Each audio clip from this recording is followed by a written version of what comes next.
Netflix, c'est 250 millions d'abonnés et des milliers d'heures de visionnage. Pour comparer, MrBeast, c'est 223 millions d'abonnés au moment où j'écris cette vidéo. Ces chiffres sont impressionnants, mais ils montrent aussi la popularité croissante des contenus en ligne, qui se démarquent des médias traditionnels comme la télévision ou le cinéma. Netflix, Disney+, OCS, Paramount+, Canal+, Amazon Prime, Apple TV, Salto, et j'en passe. C'est des milliers de films et de séries disponibles via un abonnement. Ces plateformes offrent une grande variété de genres, de styles, de formats, de langues, de pays, etc. Il y en a pour tous les goûts et tous les âges. On peut y trouver des productions originales, des adaptations, des remakes, des classiques et des nouveautés. Tout ça, c'est des sites de streaming. Sur ces plateformes, on peut voir des films, des séries, des programmes TV, des documentaires, des dessins animés et même de la méditation assistée. Le streaming permet de regarder ce qu'on veut, quand on veut, où on veut et autant de fois que l'on veut. On peut aussi faire du binge-watching ou du bing-watching, je sais pas comment on dit mais je pense qu'on dit binge-watching, c'est-à-dire regarder plusieurs épisodes ou une saison d'affilée sans attendre en une journée d'un coup. Et j'aime pas trop cette technique, ce truc. Si vous voulez voir un film en particulier, cherchez la plateforme qui le propose. Google nous montre même où regarder les contenus que l'on cherche. C'est très pratique, mais ça pose aussi des problèmes de droits d'auteur, de concurrence et de piratage. Certaines plateformes ont l'exclusivité de certains contenus, ce qui oblige les utilisateurs à multiplier les abonnements ou à chercher des alternatives illégales. Certaines plateformes ont aussi des pratiques controversées, comme la censure, la manipulation et la publicité.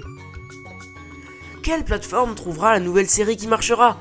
Bon, pour les séries qui marchent, c'est souvent Netflix le gagnant. La Casa de Papel, Stranger Things, Mercredi, Squid Game, ces séries ont connu un succès mondial grâce à leur scénario original, leur casting diversifié, leur réalisation soignée et leur bande-son entraînante.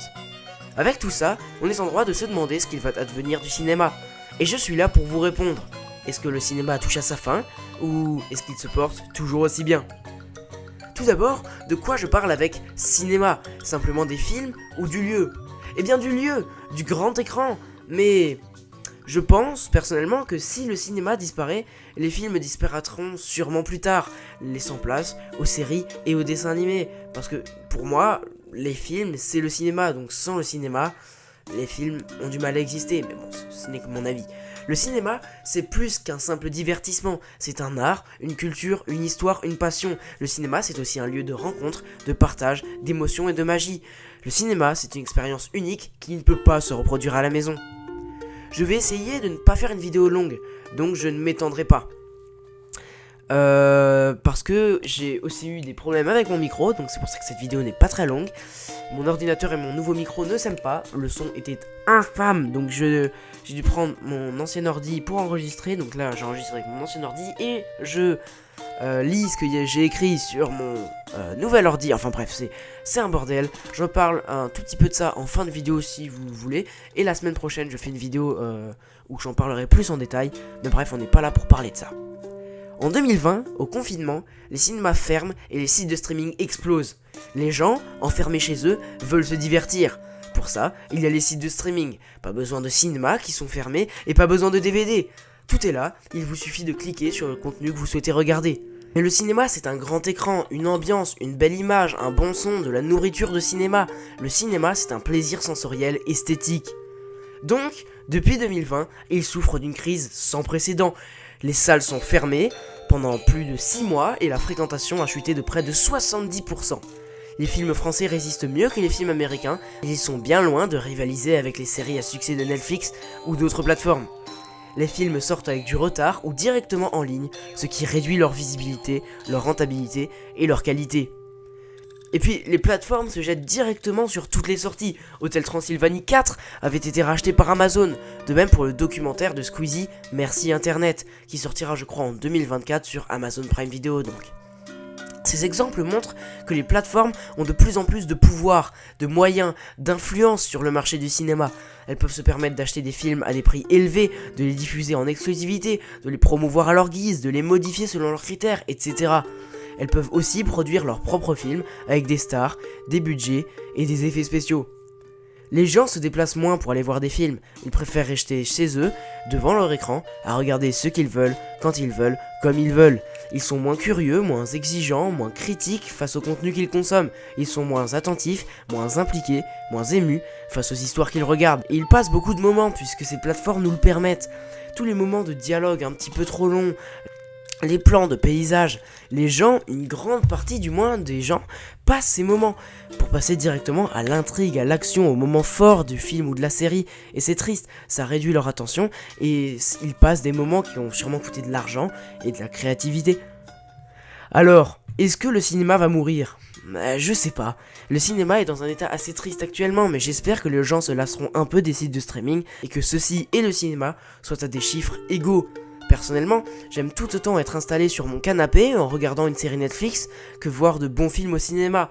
Mais je pense que le cinéma a encore sa place, son charme, son intérêt dans le paysage culturel. Je pense que le cinéma a encore des choses à nous dire, à nous faire voir, à nous faire ressentir, à nous faire vivre. Qu'en pensez-vous ? Vous êtes de quel team vous ? Cinéma ou streaming ? Dites-moi tout ça en commentaire, dites-moi aussi ce que vous avez pensé de la vidéo, tout ça. Je vous aime, salut.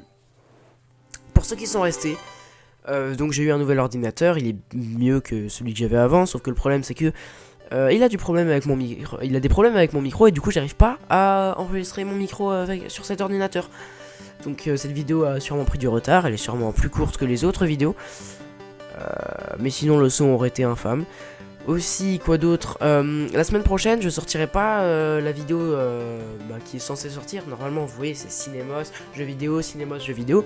Et là puisque j'ai fait une Cinémos, je suis censé sortir une sur les jeux vidéo la semaine prochaine. Mais je peux pas puisque mon monteur est en train de la monter. Donc je ne peux pas la poster puisque mon monteur est en train de la monter. Donc ce que je vais faire c'est une vidéo, un petit point, bon pas un bilan comme le plus gros tournant de ma chaîne, la dernière vidéo bilan que j'ai sortie, ça c'était du coup le plus grand tournant de ma chaîne. Là c'est juste quelques petits changements, mais c'est surtout une vidéo que j'aurais dû faire depuis bien longtemps. Donc là je vais enfin la faire, mais j'aurais dû la faire depuis longtemps, et là c'est l'occasion de la sortir.